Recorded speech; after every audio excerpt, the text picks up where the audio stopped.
Hola chicos, bueno, vamos a continuar con otros mecanismos de control de la tasa de filtración glomerular. Ya vimos uno en el video pasado, hoy comenzaremos con los demás. Saludos. Otro mecanismo de autorregulación de la tasa de filtración glomerular es el mecanismo miogénico.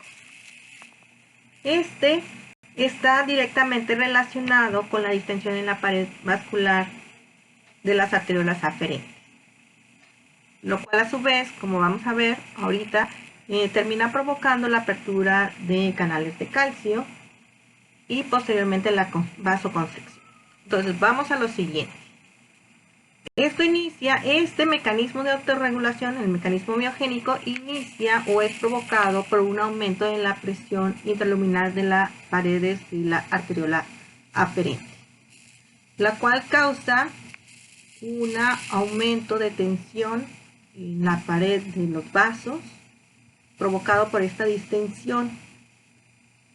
Tiene como consecuencia un evento que es mecánico, es decir, causa un estiramiento en las paredes de los vasos, causando un evento mecánico, provocando la despolarización de la membrana, como podemos ver aquí en la imagen. Esta despolarización causa la apertura o la activación de canales de calcio tipo L. El calcio entra al interior de la célula, causando, por lo tanto, una vasoconstricción. Recuerden que el calcio pues, está unido siempre a la contracción. Esta vasoconstricción lo que causa es un aumento en la resistencia, que trae como consecuencia, recuerden, estamos hablando de la arteriola aferente, trae como consecuencia una disminución del flujo de sangre hacia el glomérulo, por lo tanto disminuye la presión capilar glomerular y la consecuencia final es una disminución de la tasa de filtración glomerular. Entonces este es otro mecanismo de regulación de la tasa de filtración glomerular relacionado directamente con la activación de canales de calcio tipo L. Otro mecanismo de regulación o de control de la tasa de filtración glomerular es la retroalimentación túbulo-glomerular, la cual está relacionada con el aparato justaglomerular. El aparato justaglomerular, si recuerdan, está ubicado precisamente muy cerca de la cápsula de Bowman en la entrada entre las arteriolas aferentes y eferentes. Esta mácula densa, que es el aparato justaglomerular, tiene diversas funciones. Una de ellas precisamente está aquí en la regulación de la tasa de filtración glomerular. ¿Qué es lo que hace? Prácticamente detecta cambios en los niveles de sales que pasan por el túbulo distal. Vamos a ver cómo participan aquí.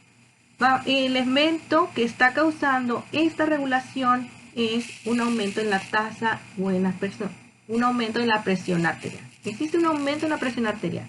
Por lo tanto, tiene como consecuencia un aumento en la presión de la capilar glomerular. Como ya vimos, esto tendría como consecuencia un aumento en la tasa de filtración glomerular. Inmediatamente entonces se activan los mecanismos de regulación. ¿Cómo está participando el aparato justaglomerular? La mácula densa lo que sensa son cambios en las concentraciones de las sales, específicamente del cloruro de sodio que va pasando, en este caso, por el túbulo distal de manera aumentada, causando el aparato justaglomerular la vasoconstricción ya sabemos, de las arteriolas aferentes. Esta vasoconstricción lo que va a causar, como ya habíamos visto, una disminución del flujo de sangre que va hacia el glomérulo, teniendo como consecuencia una disminución de la presión capilar glomerular y por lo tanto va a tener como consecuencia final una disminución de la tasa de filtración glomerular. Es decir, vemos un ejemplo de retroalimentación negativa. ¿Qué es lo que está causando esa vasoconstricción? Ocasionada por el aparato justaglomerular, es porque se está liberando ATP y adenosina, los cuales causan directamente la contracción de la arteriola aferente. Bien, como nota, el mecanismo miogénico y el túbulo glomerular del cual acabamos de hablar van a autorregular la tasa de filtración del glomerular cuando existe una presión arterial en un rango entre 80 a 180 milímetros de mercurio. Ahora les voy a explicar otro mecanismo de regulación de la tasa de filtración glomerular que involucra también al aparato justaglomerular. En este caso, estamos viendo que es un proceso de retroalimentación negativa, como ya hemos visto cuando empezamos el curso, en cuanto a un desbalance de la homeostasis. Esto empieza con un aumento de la tasa de filtración glomerular. Como ya vimos en el ejemplo anterior, la mácula densa del aparato justaglomerular va a censar un aumento en las concentraciones de los sales, específicamente del cloruro de sodio. El aparato justaglomerular actúa como el centro controlador y lo que hace es disminuir la secreción del óxido nítrico. El óxido nítrico es un vasodilatador.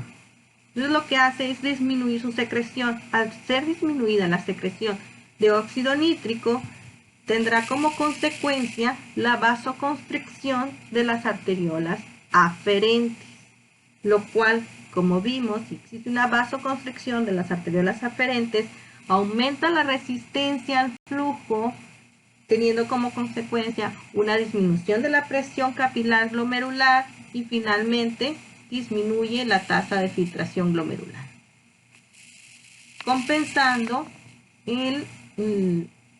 la tasa de filtración glomerular aumentada, que fue en este momento lo que causó la activación del centro de control del aparato justaglomerular. Finalmente, vamos a ver, bueno, ya vimos estos mecanismos de autorregulación de la tasa de filtración de glomerular cuando son cambios espontáneos.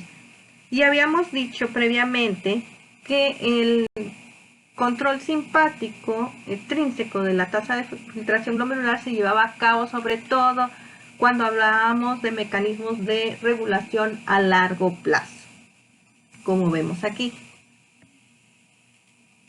a largo plazo. Entonces, otra vez, este efecto de regulación es sobre las arteriolas aferentes. Como ejemplo, vamos a ver aquí lo que sucede.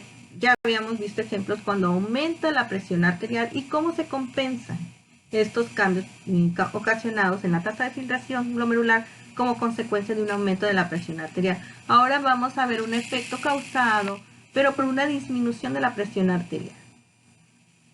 Entonces tenemos una disminución de la presión arterial. En este caso hay una detección precisamente en el callado aórtico, los vasoreceptores que están sensando los cambios en la presión arterial. Entonces sensan una disminución de la presión arterial. Tiene como consecuencia un aumento en la actividad simpática. Ya sabemos que cuando nos referimos a la actividad simpática estamos hablando de la actividad adrenérgica. La actividad adrenérgica tendrá como consecuencia una vasoconstricción de la arteriola aferente. La vasoconstricción de la arteriola aferente causa un aumento en la resistencia de los vasos, por lo tanto, una disminución del flujo sanguíneo, teniendo como consecuencia una disminución en la presión sanguínea de los capilares glomerulares. Ya vimos también esto, que una disminución de esta presión sanguínea trae como consecuencia una disminución de la tasa de filtración glomerular. Si tenemos una tasa de filtración glomerular disminuida, tendremos también un volumen de orina disminuido, lo cual provoca un aumento en la conservación de sales y agua, producto de la disminución del volumen de orina.